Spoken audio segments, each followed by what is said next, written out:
Hello everyone, আজ সন্ধেবেলা নিয়ে চলে এলাম গরম গরম ফ্রেঞ্চ ফ্রাই। এখানে দেখো আমি কড়াইতে যে গরম জল দেখতে পাচ্ছ, এটাতে এই আলুগুলো হালকা করে বয়েল করে নিয়েছি সামান্য একটু নুন দিয়ে। আর আলুগুলো না আমার খুব ভালো কাটা হয়নি, বটিতে কেটেছি তো তাই।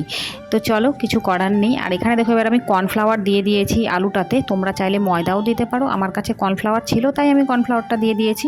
এবার দিয়ে দিয়েছি কড়াইতে তেলটা কিন্তু আমার প্রায় গরমও হয়ে গেছে। দেখো আমি নাড়িয়ে একবার দেখে নিলাম যে গরম হয়ে গেছে। এবার এতে দিয়ে দেবো কর্নফ্লাওয়ার মাখানো আলুগুলো। এবার দেখো আমি আলুটাকে এখানে দিয়েও দিয়েছি। এবার ভালো করে নেড়ে চেড়ে এটাকে ভালো করে ভেজে নিতে হবে যতক্ষণ না এটা একটা লালচে লালচে কালার আসবে। তো এবার দেখো আমার লালচে লালচে কালার কিন্তু চলে এসছে অনেকটাই। এটা আরও খানিকক্ষণ ভাজা হবে, কারণ এখনও দেখো এটা একটু সাদা সাদা রয়েছে। সেজন্য এটাকে আমি আরও কিছুক্ষণ নাড়িয়ে চাড়িয়ে দেখো ভেজে নেব। দেখতে দেখতে আমার ভাজাও কমপ্লিট। আমি নিয়ে চলে এসেছি টিফিনের উপরে, কিন্তু সামান্য চাট মশলা আর নুনও দিয়েছি। এখানে দেখো সস আর পাঁপড় ভাজাও নিয়ে নিয়েছি। আর এটা কিন্তু সফটও হয়েছে। তো চলো, ভিডিওটা কেমন লাগলো অবশ্যই জানিও। ভালো লাগলে চ্যানেলটিকে অবশ্যই ফলো করো, ইউটিউব থেকে দেখলে অবশ্যই সাবস্ক্রাইব করে দিও।